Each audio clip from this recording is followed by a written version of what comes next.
This episode of Main Street Moxie is proudly sponsored by Kindred Property Care and Northeast Ford.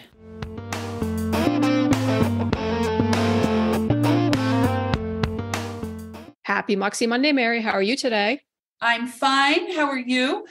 I'm excited to be recording on a Monday. That's, extra fun on a Monday. Yes, the way to start the week. It is. And I'm very excited to listen to the stories of someone that you have recently met and have been raving about ever since, Faye Hess. Yes. So Faye is a chef. Amongst other things, she's a writer, she's a dancer, she is a person full of joy about food and life, and her spirit just shines through in all aspects. So I met her on a cooking trip in Italy where she was the chef, and it was just a magical week. And I thought she would make a great guest. She has a website, fayfood.com, a food blog. She's been on Chopped. She's opened restaurants. She cooks for people as their personal chef. She runs cooking trips over in Italy, Spain, and France, and is adding a new one in Italy, in Sicily this fall. And I just thought she'd make a great Moxie guest because she just exudes Moxie out of every pore. I'm really excited. Yeah, she is a dynamo, and I'm really excited for you to talk to her. Well, I can't wait to put a face with all the stories you told me and the food and hear all about it. So you want to dive in? I do.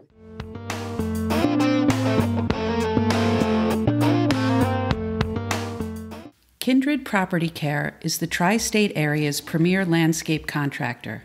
They are a full-service landscaping company that is dedicated to providing homeowners and commercial accounts with the landscape projects of their dreams. When it comes to stone masonry, landscape development, landscape and gardening maintenance, snow and ice services, or 3D renderings and designs, Kindred Property Care has you covered. To learn more, you can call 860-397-5267 or visit www.kindredpropertycare.com.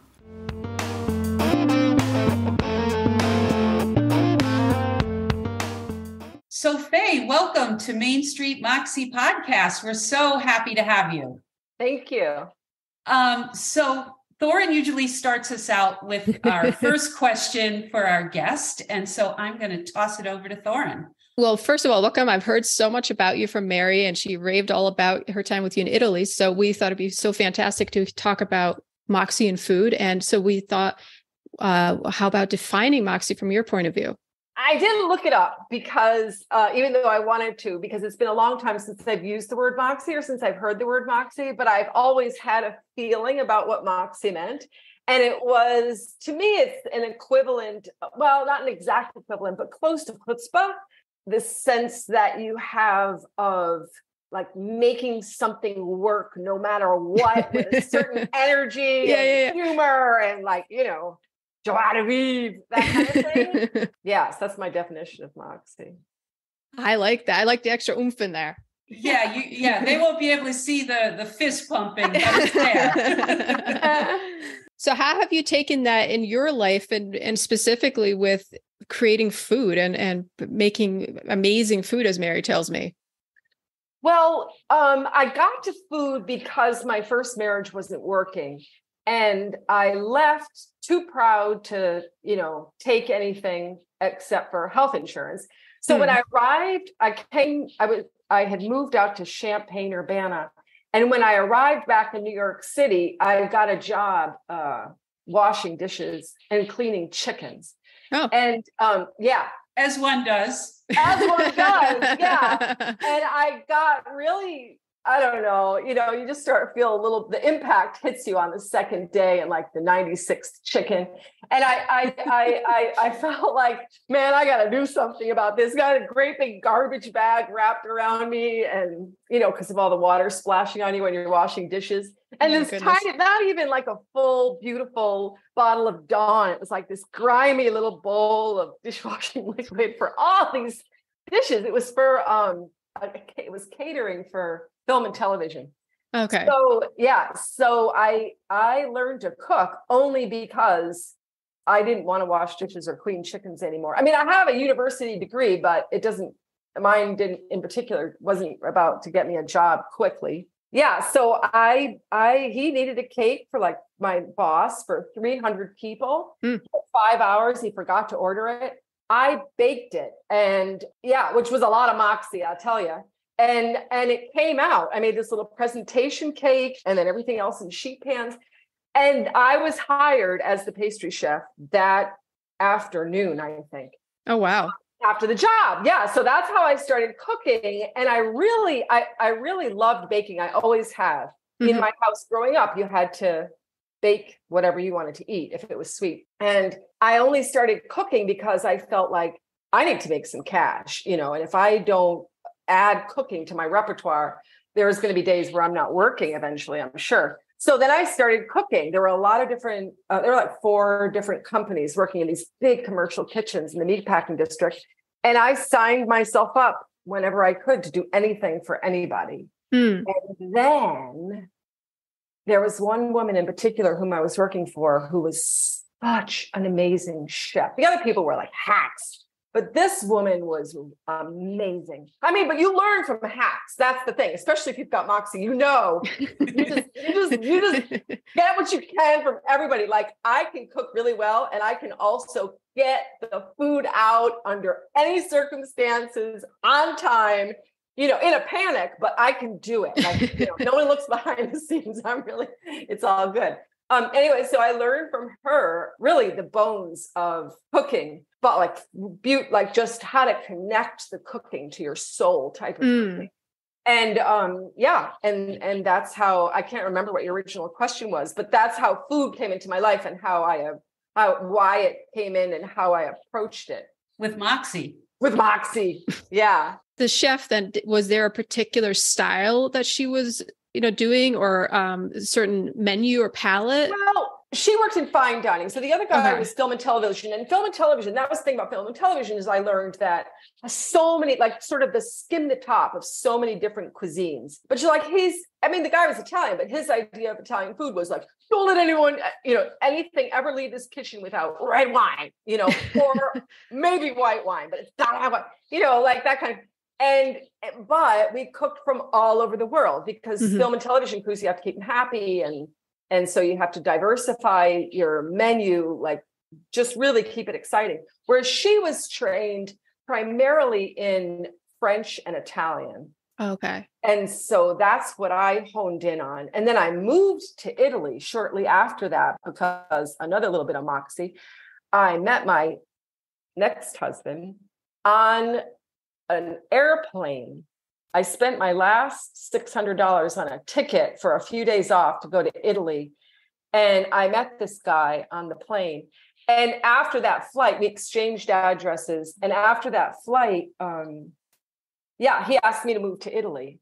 He called me up. I didn't pick up the phone right away.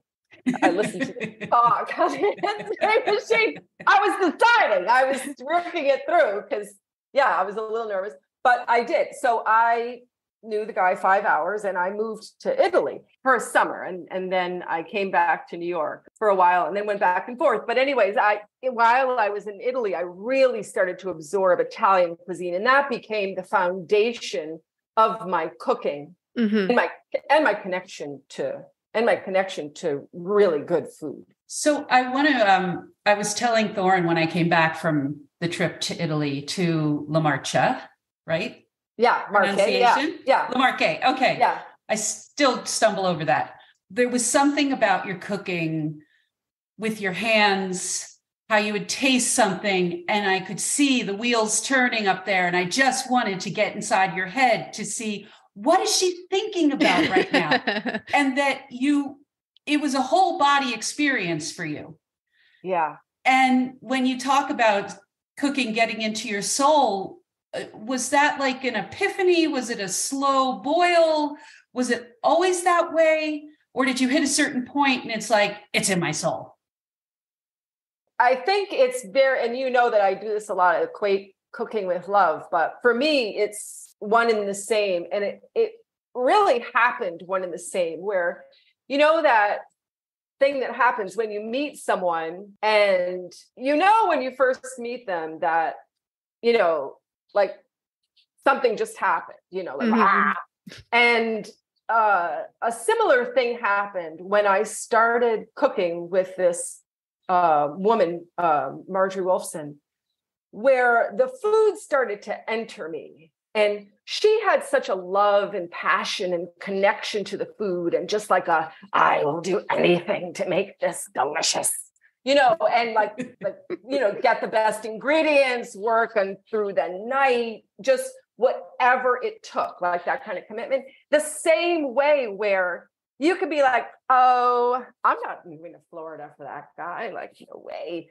But if you love someone, you're like, okay, I'm going to Iceland next week, and then we're moving to Siberia. And it can make no sense, but you can't avoid it. You do anything possible to be with that person. And for me, it became the same with food. Like, all of a sudden, I just felt this commitment and connection and, life force really in me through food. It was just the same as falling in love. It happened with an impact, and at the same time, it grew and grew and grew and developed. Like, I'm such a different cook in so many ways now, but only because than I was in the beginning, but only because I have allowed myself to have trust in myself and in my ability and what tastes good to me and what moves me. I don't try to please the food anymore. I don't try to please the people. I want them to be happy. It gives me so much joy to make people happy. Like, I love this. That just makes me shiver. But I don't go only for that. It starts with me, which is fundamental, and which really, I think, gives you Moxie. When you make that deep, that profound connection to yourself and bring that to the table without shame, without doubt, and you just, like, here I am, here's my food, here's my love. How long did it take you to get to that point, to have that confidence and to build that Moxie for yourself? That of course you wanted to please them, but it was more about what you just said. Was that just right off the bat, or after years? No, I think it was years, because I used to try to just replicate what Marjorie did. Right. I used to try to just do exactly what she did, because I knew if I did that, it would be good. So I just tried to follow sort of her principles, and would hear a voice in my head, what would she say? What would she do? How would she prepare this? And then, it was after some years, especially because I was cooking abroad quite a bit, and she wasn't there. Like, it was the Faye show full on, that I had to use myself as a resource. And I opened myself up to everything else, all of the ways that other people around me in Italy were cooking. I tried to take that in. And then when I moved into France, I pulled that in Spain, I pulled that in. And so all of a sudden I realized that I have all these resources that, weren't necessary. I don't think she'd ever been to Europe. Oh. And so I thought, I have knowledge now. Like, I have knowledge from my own personal experiences and of tasting, of witnessing how things were done, of practicing it, of all of that I started to really gain. That's, I think, part of how I gained confidence in myself, and just my own personal growth allowed me. It felt much different when I was cooking with that kind of connection than when I was just hoping and praying that people would be happy. Now, if I make something and it's delicious and people don't like it, I'm like, oh, okay. Sucks to be you. That's not for you, is it? It's for me, man. That's not for you. Like, people have walked into, some people would walk into my restaurant, and a number of times I'd say, well, I just don't think this is your food. I think your place might be down the street, because, with the golden arches. With the golden arches, or whatever, or somewhere super fancy, or because I'm super casual, Was there a certain freedom that you felt when you came to that realization? Oh, it's like balls and chains fall off of you, really, because it happens. It doesn't, when something like that happens, it's not just your work, it's your whole self that's really pushing through the earth. Yeah. And you find your voice, and it felt way, way better. You know, I'm sure my voice dropped. I'm sure it did. Yeah, it felt way better because it's just nerve-wracking to try and make other people happy for only that reason. Like now I throw food on the table and I'm sure that some people are going to hate it, but for me, like that's part of the experience. There's things that are going to be delicious and there's things that are going to be repelling, but it's all part of, it's okay. Like you just want people to experience the whole thing. Like just like in love, if you just go around trying to please your husband or wife all the time, you know, you're going to make yourself nuts and then you're going to feel really sick at the end of the day. Whereas if you just, oh, well, you didn't like that, what I just said? Oh, okay.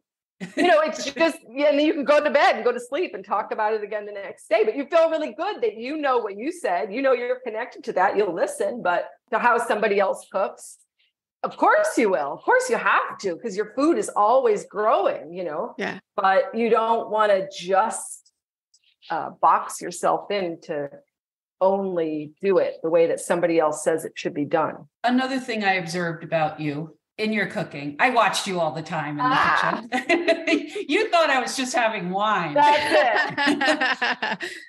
Your commitment and your seriousness of purpose when it comes to food is fully on display. But one of the things I loved that's layered on top of that was this go with the flowness of you. Yeah. Where they didn't have this at the supermarket today, so we're having that. Yeah. And this ability to just take what's there, what's in season, what's local, what's present to you, and do something with it and roll with it. I think that's a key to happiness. That's how I live my life. I mean, I've been through some pretty traumatic, everybody has, but I mean, I've been through, and people will always say, well, you just sort of keep on going. And I think I have this innate ability from the very beginning to live my life. I'm trying to figure out how to say this. I have this innate ability to live my life in a way that accepts the circumstances, evaluates what is actually in front of me, and how can I move forward with this to the best of my ability. Like, it's hard for me to get stuck. Of course I get stuck, but it's hard for me to stay there because I'm always trying to think of, how do I work with this? How do I move forward? And in my food, with my food as well, because you just never know what's going to be at the store. You never know what the quality is going to be. You never know if if they're going to run out. And if you get stuck on that, then you've got nothing to put on the table, or you put substandard on the table. Like, it demands constant creativity. Like, for instance, when I'm at work now, there's a lot of other staff in the house, and they're in the kitchen always.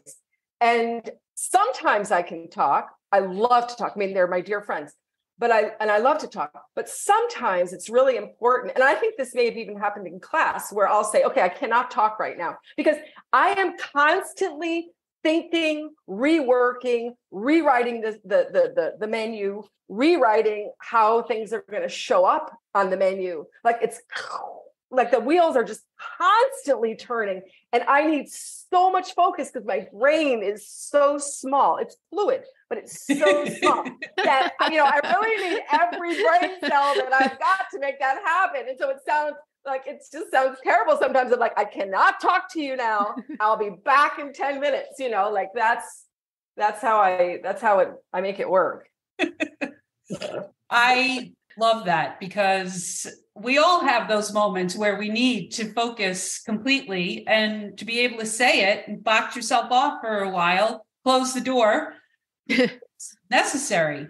Yeah. But that brings us the ability to just open the box and see what's there and cook to Chopped. Oh, yeah, true. That was a horrible experience for me. And I hope that everybody who created that show is listening to this. I hated it. I can't even imagine what it's like to be on that show. And it wasn't so much, it really had nothing to do with the box or like the unknown or that kind of thing. It was their need to control things. Oh. And yeah, which was the opposite of who I am. Right. And so that was what was really hard. And also because I speak from my heart, and I felt like they really wanted to use information to serve them of my life, when like they would call me late at night before the show and ask me questions to sort of, I think, catch me off guard kind of thing. And then I'd have to call back and say, hey, you can't say that. I'm not going to, this is my personal private stuff you're asking me about. I don't want that on television. At least in not that capacity, like I'm in there. Not like a podcast. Their show, not like a podcast where I'll just like tell all. Yeah, no, there really was very little respect for who you were as a person and how you worked as a cook. It was about spectacle. It was about entertainment. Right. All right. Well, we'll move quickly off that then. Okay, good. We're being very fluid. Yeah, there you go. But you have a lot of other creative sides to you. I do, yeah.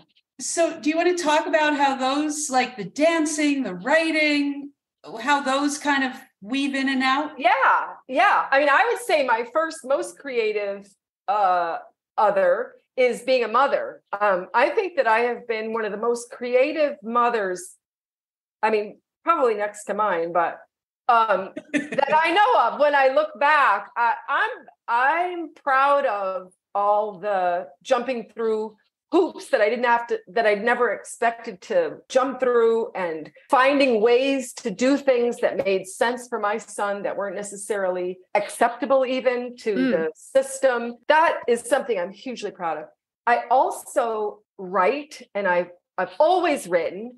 And, I grew up in a really very, very creative household, but at the same time, very controlling. And so I was told that by my stepfather that I had no capacity to write whatsoever. So I always wrote from a very young age, which is odd. But so I always wrote very privately. Like I've always written, but I never had the desire to have my writing come out. I think that I wrote a screenplay right before I moved to Champaign-Urbana. And yeah, I wrote the screenplay after I came back, and I wrote a play right before I left. So those were big, huge things for me. But, and the play went off Broadway, and I had huge hopes, and I thought, oh my God, my dreams are coming true. And then I became a wife and went to Champaign-Urbana, and felt that was dashed, and brought it back because I had to sort of support my husband, in his work, that kind of thing.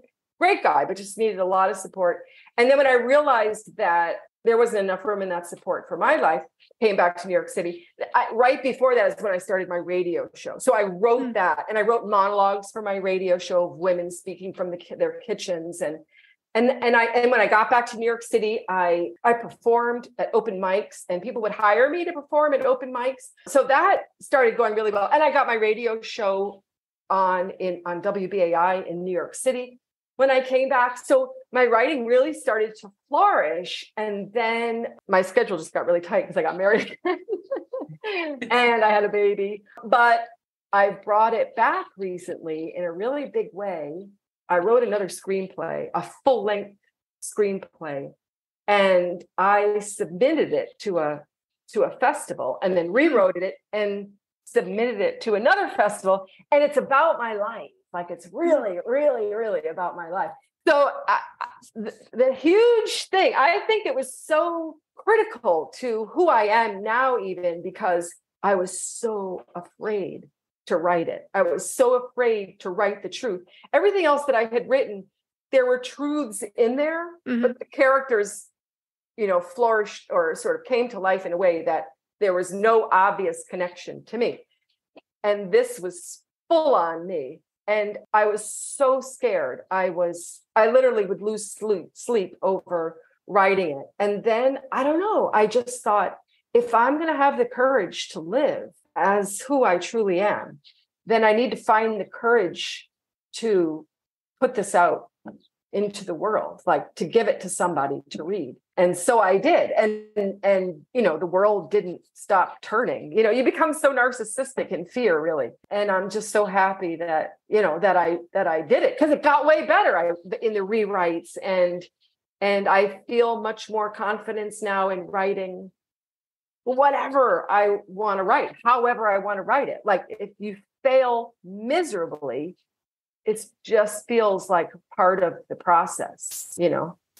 It feels like part of the process. And nobody really cares that much about all the crap that you do in your life, except to entertain them for a few minutes. Like nobody is judge and jury, you know, right. They just have their own stuff going on. Right. It's like that spotlight effect where you think everyone's looking at you and really no one's watched you trip over the curb. Get up. Yeah, true. Did putting that out make you just feel so vulnerable then? Is that what it was? Incredibly vulnerable. Yeah. Incredibly vulnerable. Yeah, because I was really calling myself a writer then.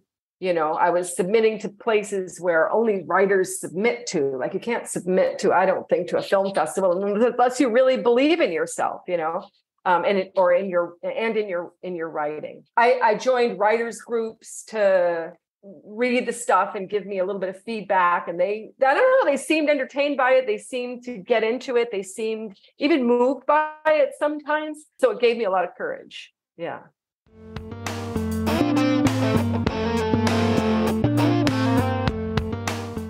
Northeast Ford offers great sales and service, including a no-charge pickup and delivery for any service, even with oil changes. And they offer 2-year unlimited oil changes with any vehicle purchase, new or pre-owned. Northeast Ford makes buying, selling, or trading in your car super easy. They have charging stations for your electric vehicle and a ready cash now offer and vehicle check on the spot if you wish to sell your vehicle. And they provide help with all the paperwork. They service 6 counties and they are located at 182 Route 44 in Millerton, where you can swing by and see Lan and his great sales team. Or visit them online at www.northeastfordmillerton.com.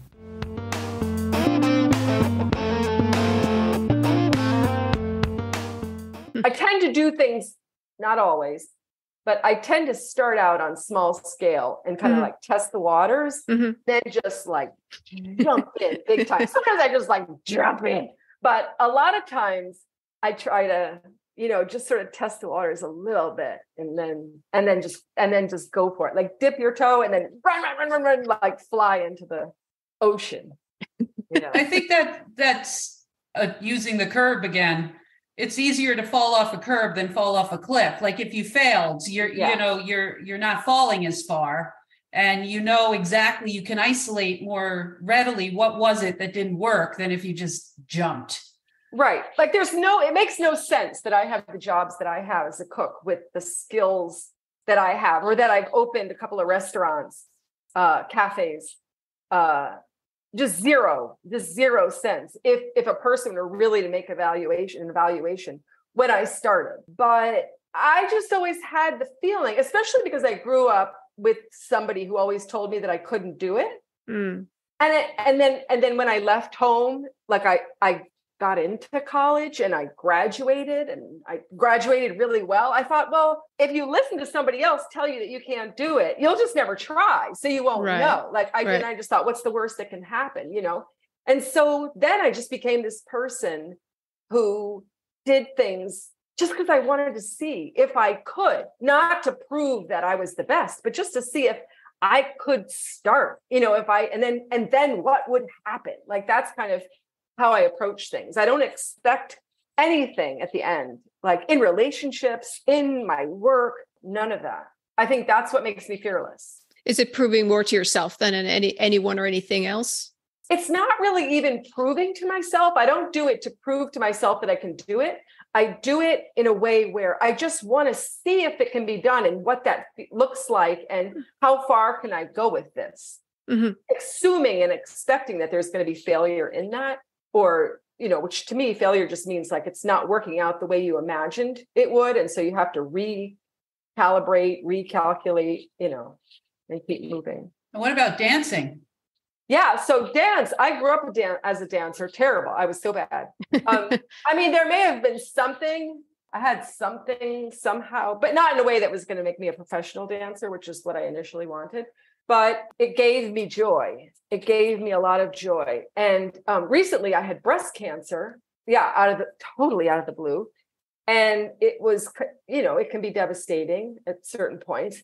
And I decided that I would take ballroom, which was something I was in ballet years back, but I never took ballroom. But it always felt so magical to me. And so I started these ballroom classes, and I was really bad, especially because after surgery, like I was filleted like a fish from my neck to my, perineum. And I felt like you just feel like a clam, like you just can't open, so that's just not the ideal position for ballroom dancing.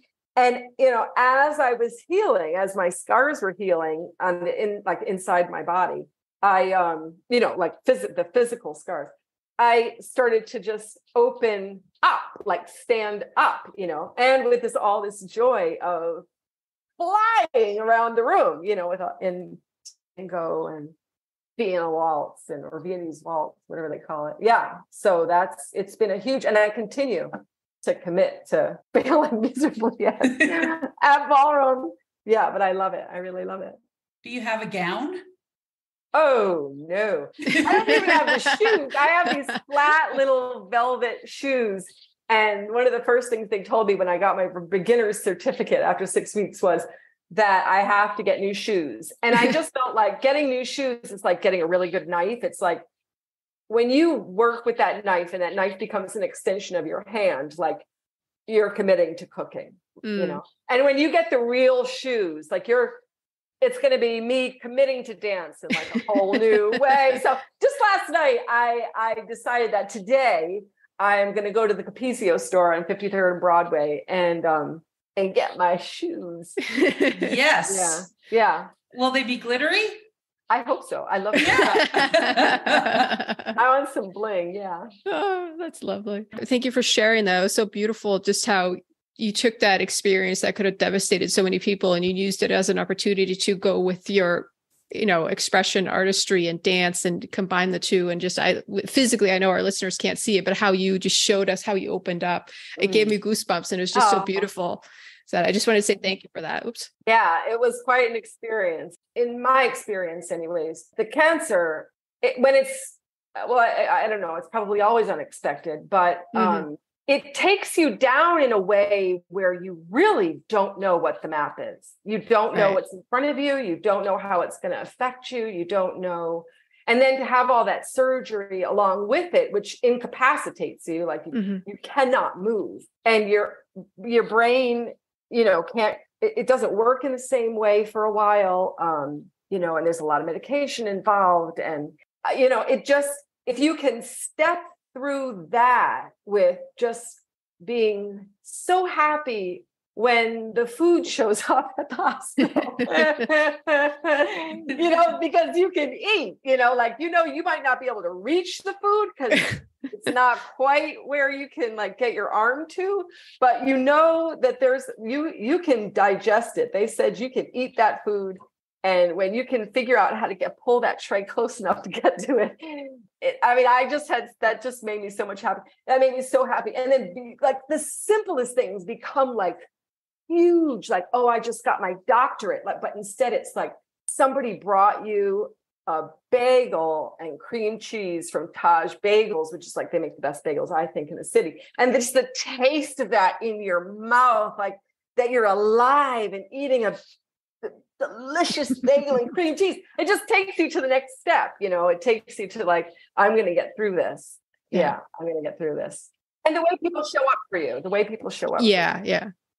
Is that sense of joy something that you think you'll be able to maintain as the illness is in the rearview mirror over time? Are you fundamentally changed now in that way? I think so. I think it's a hard one, because I think so. I think that, what I found is that I cannot accept anything that doesn't feel the way it should be. I can't go out with someone that doesn't feel like this is my person. I can't work in a place that doesn't feel like this is my place. This is where I should be right now working. This feeds me. So yeah, it has really changed me. It's made me so much closer to what I want, to the knowledge of what I want. Like when I think I told you this, Mary, when I first left my first husband, I made a commitment because I didn't know that I would know what I want. I didn't know. I could tell you what he wanted to eat. I could tell you what his 5-year plan was, his 10-year plan was, his next day plan. But if you had asked me, I would, and if I looked at a menu, I would think, oh gosh, well, what is he like? So in case he tastes mine, he would enjoy it. Like it was pathetic what I had turned into. And on me, and so I committed to, I would never put anything in my mouth that I didn't want to eat. I didn't care if it was healthy or unhealthy or whatever. I just wanted to figure out, did I want to eat that now? I wanted to know that because I figured it'd be a great practice because you have to do that at least 3 times a day. And so I would have to practice. And then with the cancer, somehow that just made this great big leap, really unconsciously. I think just because you don't know how much longer you're going to live. That's what hits you when you have cancer. I mean, I'm going to live a really long time, but I wasn't sure at certain points. And so then you just take on life in this way where like, well, hell, I'm not going to, live in any way that doesn't make sense to me because everybody has their own life. I don't know how much time I have left. Like, I just want to do what makes me happy. I just really came to that conclusion unknowingly. I would witness it in decisions that I made afterwards, like paying so much money for ballroom. That was something like, I would never do that. And I'm like, okay, well, we're just going to have to work more to figure out how to get this cash together for these people because I need to stay here. I'm like, wait, what?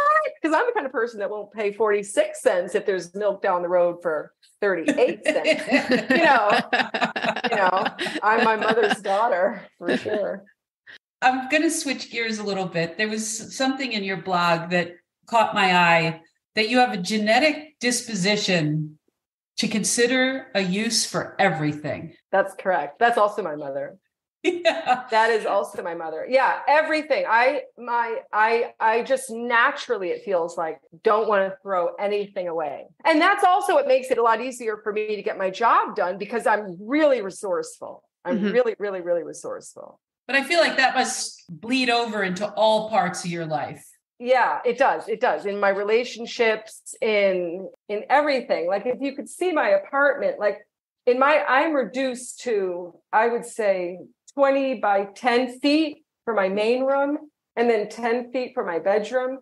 And everything in here has a purpose for me. That's just how I live now. But it's just interesting how you've managed to combine like this pragmatism and resourcefulness in your material realm with this exuberant, joyful, transcendent kind of spirit stuff. Yeah, it's true. It's weird, isn't it? I mean, I'll tell you something. I was in love with someone who you would think that it would be impossible to be in love with because of the situation. And yet because I have that part of me, I have this ability to see what is there instead of what's not there, and how valuable it is, and how it's going to how it transports me, and how it's a fundamental part of who I am and what I need, and where other people might just see, oh no, I'm not going anywhere near this, So I feel like it serves me really, really well. I see the beauty. I'm capable of seeing the beauty in disparity, in pain, and in, what's the word when things are really sparse? Desolation? Not quite desolation, but just like a landscape where you might not see anything, but there's just a little something growing. There's the sunrise, and there's the sound of nature, and there's a road in the distance to a grocery store. Right. Like I'm really, I can find a lot where other people might not see a lot there. I think you could get into the granularity of things, so you're not looking at this big picture and seeing nothing. You're down on the ground. I am. And I'm so connected to my intuition that it guides me to what I need to see. or what I thrive on. It guides me to what I thrive on. So where do you see your cooking evolving to? Like, you love Italian food. I love Italian. And I love, I was surprised to see myself in France and Spain as well. And I love the food there. And just recently I've gone to Sicily, and for the first time, which is, obviously a part of Italy, but at the same time, sort of its own thing. And I love the food there. And I think that I decided to teach. I'm going to be teaching there in September. Whereas I was like, no way, I'm not. There's no more new places. I'm just done. I can't. It's a lot of work to start from the beginning, But again, like love, like when you're in it, like when I reached Sicily, I thought, oh no, I'm here. I'm going to make this happen, and when you find a new love, like you can have no choice. Like your heart takes you to places that you just have to stay in. So you just like figure out ways to get close to them and be with them. And that's also Sicily right now. So my food is guided in the same way that my love life is. And so I see myself in Sicily for a little while. And then I don't know where. I honestly don't know where. I'm sure I'm going to keep teaching.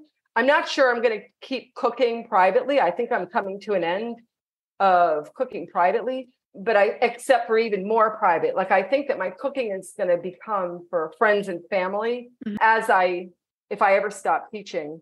Yeah. And so that might connect to my writing as well. Like, I'm not sure. I might like cook for friends and family and have that translate into some kind of cookbook or with my blog maybe. And that uncertainty is with a sense of excitement and optimism versus stress and anxiety? No, the only thing that stresses me out really is like health insurance and stuff like that. Otherwise, I feel like it's just so exciting to see how things unfold when you're really connected to what you want to do. And that's the only way that you can live, is to be with you who really moves you and to work in a way that really moves you. Then there's no stress. I mean, there's a certain amount of stress involved because it's a lot of work to make it happen, but there's just so much, I don't know, excitement and peace at the same time, calm, because you just want to see it unfold. You just want to watch it. You want to feel it, there's nothing stressful. Can I back up? How did you get into going to these places and like the how Mary met you? How did you find the locations and what inspired you to do that? And is it you're teaching there as well as just having people come and stay and cook with you experience? Yeah, I teach cooking. That's sort of the foundation of the week, is that I teach like 4 classes during the week, and then they tour around, and I work with guides and that kind of stuff. I got there because my second ex-husband, he was living in Italy when I met him. He's English, but he was living in Italy when I met him. And I needed to find work because he told me, because he fell in love with me. And so he told me that, he could get me jobs and he had a villa and all this stuff, which wasn't really true. So I had to figure out how to get work in order to be there, stay there. And this was when I had just given birth. My baby this is a few years after I met him. And I was like, because I had gone back to New York, and then we moved back to Italy when my baby was like 4 months. And I thought, I'll teach because then Americans could come. Yeah. So that's how I started. And then just word of mouth, it took off. So that a few years later, when I moved back to the States, I kept commuting to Italy. I kept commuting to Italy. And then a friend of a friend of a friend bought a huge house in France and asked me, would I come there and do the same thing there? Like renting their space, which I did. And then for Spain, I think somebody asked me to go to Spain. One of my students, will you do a week in Spain? So I just figured it out. I just found a place and found people, and Oh, that's so how fun. That happened. Yeah. It was fun. It was great. It worked out when my baby, was really small. It worked out great for me because I'd be away for a few weeks at a time. But then when I was home planning everything and organizing everything, I was home. So I could, I could essentially stay at home with my kid. So are you then inspired when you're in Italy, for example, versus Spain? You obviously use the local resources and the cuisine. Do you have your own type of flavor, if you will? Or is it you totally immerse yourself in the culture and the food there that you then teach? I think that I try and do some of both. I think that it's critical when you're in any location. Like when I go to visit California, like my cooking changes to be impacted by your environment as a cook, because you've got those local ingredients, you've got the history of how food is prepared all around you. And then when you are who you are, you can only bring yourself to that and make whatever changes happen because your hands are creating whatever you're making. Mary, what was your favorite dish when you were with her? Oh my gosh. The unexpected. Faye had bought these whole branzino fish. Never had a fish off the bone before. Oh. And she's put in red onion and fennel. That's right. And kind of baked it in the oven for an absurdly short amount of time that I thought was not possible to have cooked it, but it did. And then there was these pillow soft gnocchi in a lemon cream sauce. And that was a meal that I had my elbows sharpened and like I was at the Loman's counter. Get out of the way. Here I go. So that was, and then she made this chocolate ginger cake. I can't remember if that was the dessert that night. Oh yeah, that was good. Or ricotta cheesecake. But every meal was amazing. And I think that the thing that bound it all together was Faye's food is love. You could just tell that she was pouring every piece of herself into every cooking lesson and meal, and was just so happy, although it sounds like she wouldn't have cared if we didn't like it, but just so happy that everyone was just loving watching her cook. And to watch her cook, one of the other participants was talking about how she could watch certain parts of Faye's cooking on a YouTube or a TikTok over and over again because it was so soothing. Faye has dancer's hands. And when you have expressive hands doing everything, mixing, cutting, it's just hypnotic. And also we had a super group of people. Yeah, that was a beautiful group of people. Yeah.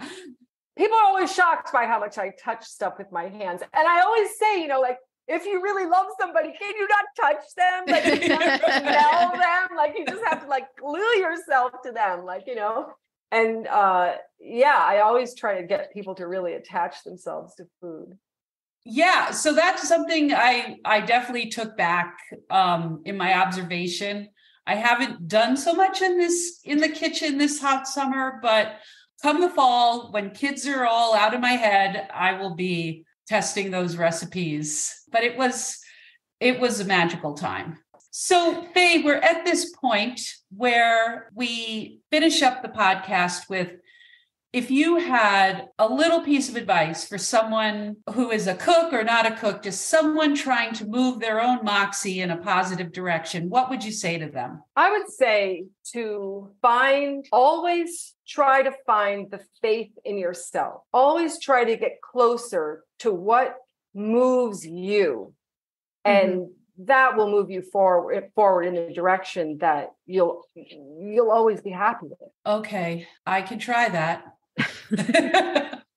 No, it's actually great advice, and it's something I try to live. And sometimes it seems more opaque than others. Getting to what definitely. I mean, you have to have a lot of patience. And you also have to keep trying, like that movie Julia and Julia, where she's making omelet after omelet after omelet after. There's so much truth in that. Like, you can't just make it over and over again. You've got to make it, think about it, taste it, look at what it's supposed to be. Think about, is that what you want? Is what you want slightly different? And then make it again. Yeah. And you just keep making it again. So it's not about, does it work out or not work out? It's what happened and what do you want to happen? And how can you make that happen? And you get a little bit closer to it each time if you really honestly can answer those questions for yourself. So it's not just blind repetition. It's exactly. do it and think about it. Exactly. Because you Reflect. can spend 10,000 hours, say, doing something, but if you do it exactly the way you always did it, there's no growth in that. Like you really have to absorb, where do I want to go with this? And how would this be better? How can I make it better? And to your own liking, right? And to your own liking. To your own liking. Yeah. Like it's important to make it like how I used to try to mimic Marjorie exactly. But there were some things that I realized that, doing this slightly differently in this way, that speaks to me. So that's how I'm going to do it. That's the faith in yourself part. I like that. Faye, thank you so much. This has been great. Such an honor. It was a real pleasure. Thank you.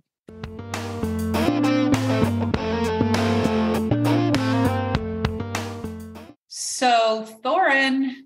I am so inspired and I'm so humbled that she opened up to us about a number of things the way she did, the honesty and just the openness and the joy that she has. I wish that everyone could just, experience a fraction of what she exuded. And I hope our listeners, felt that the way we felt it, just seeing her. And I'm just thinking right now, the hands everywhere, the expressive hands that you were talking about too, but she can't control it. So it like exudes out of every pore of her, just the joy for what she does and the excitement of what she's doing. And no matter what she does, her creativity is just overflowing. And, I found that to be so inspiring. And being true to herself. And there's so much courage and Moxie that it takes to do that. But I loved hearing her story of how she got to that, having grown up with someone who said she couldn't, and then coming to, that could crumble a lot of people. But in, how she said in college, she's like, you know what, I want to see if I can. And doing these various things. And, we all have chapters in our lives and we get through certain things and we can't move on to the next thing until we either make a decision to move forward or grow or crumble. And it seems like she has, moved forward in so many ways or pivoted. And we didn't ask her this because we didn't have to, but about failure, because she addressed it herself, that she basically said, there's no such thing as failure. Really, just, it didn't work out. So how do I move over here? Or I'm reaching my goal of this, or it doesn't make me happy. So it's not a failure thing. And I thought that was so poignant of how she said that. But how about you? What did you take away? I just love her process of taking small risks and being curious about, and then building in that reflection after she does something. Like she was talking at the end about making the omelets. It's not about just making 10,000 omelets. It's reflecting after each one. What is it that went right? What do I want to change? How do I want to change it? Again, I just feel like I want to bottle up some of that eau de Faye and splash it on every morning, because I think it would make me look at life a little differently and make some different choices. And that real kind of return to herself. How is this serving me? How is this giving me joy? And that other people are obviously necessary to her life, of course, but they're not the focus, not in a narcissistic way, but in a way of growth and spiritual elevation. I just love her. Yeah, no, I what you're saying is, I felt like what she was saying, does this make me happy? Do I like this? It's not it's so far from a narcissistic point of view or perspective, but it's more being true to herself, and that to be her whole and honest person to herself, that I need to do that for myself in order to then bring it to whoever it is with her, whether it's a partner or her family or the people she's cooking for, that she brings that truth and honesty to them. And so that's, for me, at least, that's the takeaway of how, how and why she does those things. And which is also so inspiring. Yes. She is one of a kind. So another episode in the books, and I'll be waiting for when you try out those recipes that you learned over there. So I'll be waiting for my invitation. I don't know if you're going to make branzino or the chocolate cake but I'm waiting. I will keep you posted. It will be baby steps. So, all right. See you next time. Happy Moxie Monday.